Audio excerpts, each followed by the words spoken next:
You tweeted out that whites killed by blacks, these were statistics you picked up from somewhere, at a rate of 81%. And that's totally wrong. Now, Bill, I didn't tweet. I retweeted somebody that was supposedly an expert. But you don't and it was be, also a radio show. Why do you want to be in that zone? Hey, Bill, am I going to check every statistic? I get millions and millions of people. One thing is, we're certain. We're deep into an election cycle. Candidates of every stripe and every flavor will bend and stretch the truth to the point it is just about to snap. Sometimes they'll take it past snapping and let it whip right back into the face of bombastic bull droppings. The Republican frontrunner has left us now with a social media poser. What should voters think when their own choice admits he doesn't bother to check the facts before blasting out comments to the point of using completely unchecked numbers being pushed by a neo-Nazi to make a point? Let's get busy. Welcome back the senior political contributor at Forbes. The political animal begins with Sirius XM radio host and Newsmax contributor Rick Ungar, facing off with the former head of FEMA and afternoon drive time weekday talker at 630 KHOW in Denver, Colorado, Michael Brown. Mr. Ungar, I'm going to start with you on this one. This tweet that Donald Trump has retweeted, and we're going to show the graphic here so that everybody can see it again. He claims, look, I just retweeted this. I really didn't know anything about it. Here's the thing that's terrible. This actually started from the Twitter account of somebody who said on their account, we should have listened to the Austrian chap with the little mustache, and his avatar on his account looks like a modified swastika. Rick, come on. Left, right, middle, it makes no difference. Facts count. Trump really got this one wrong, and he really did a disservice to those people who want to back him. Thank you very much for bringing that up. Of course he got this wrong. Look, Trump has gone from being a bit of entertainment. He got us all through the summer. All of us who do political commentary didn't have to suffer through a barren August like we usually do, thanks to Trump. But now he's gone from being entertaining to dangerous and, frankly, frightening. What do you mean you don't have to see who these tweets come from? This guy wants to be president of the United States. Couple that with some of the other comments he's made over the weekend. I got to tell you, man, and you know I'm not an alarmist, and I don't go over the top, and I don't do the heavy lefty thing or any of that. Trump is really beginning to frighten me. All right. Now, Michael, there's the words used by Rick, dangerous and frightening. Now, we've heard these words before, but again, if you talk to Donald Trump's followers, and believe me, on social media, I have been inundated with them here in the last 24 hours. I've actually been threatened by a couple of them, as a matter of fact. They say, wait a minute, he's still great for America. He's still the best thing. They don't want to hear it. Is that more dangerous?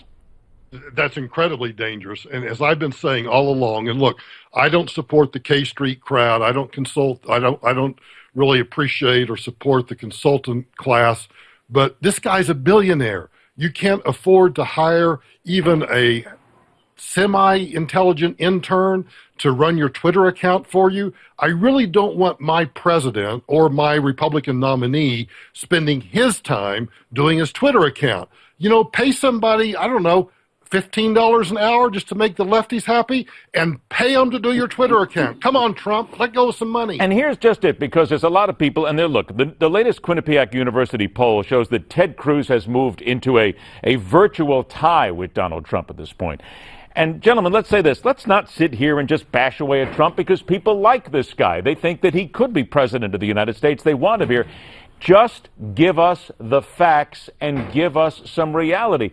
Isn't that really, Mike, all we want as voters? Just give us the truth. Yes, we want the reality, but the fact of the matter is we want the reality from someone who is willing to take the time, the effort, and the energy, and if that means spending some money also, to understand the world, get a worldview that is based in reality, not based on retweeting something that you didn't take 5 seconds to even look at the profile of the person you were retweeting. That's the reality we want. So, Rick, as I just pointed out, Ted Cruz is surging Ben Carson's slips. Now then, from the left, you have to see this as a sea change here. And also, this is a little bit difficult for the left to look at here, because Ted Cruz is on the rise here.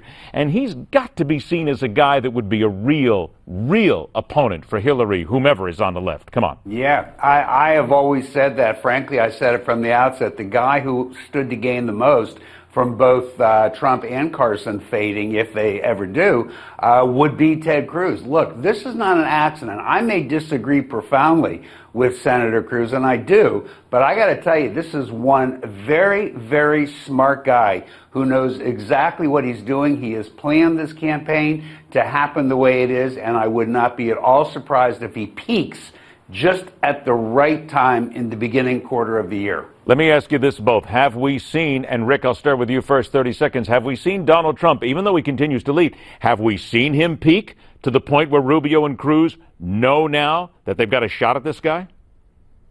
I don't know that we have. Look, I continue to now say it is entirely possible that Donald Trump can win the nomination. Look, I don't look at the national polls. I look at the state polls because that's where the primaries happen. He continues to do very well. Will those people turn out and vote for him? We'll see. But I wouldn't count him out. All right, so Mike, let me come to you. Rubio's on the rise. Cruz is on the rise. Those are the only two that we're talking about right now. In your opinion, 30 seconds. Which one has the staying power and which one has the message that can hit Iowa, go up against Trump, and beat him? I think regardless of what you think about Ted Cruz's positions on anything, the thing I admire most about the Cruz campaign is its discipline, its tactics, and its strategy.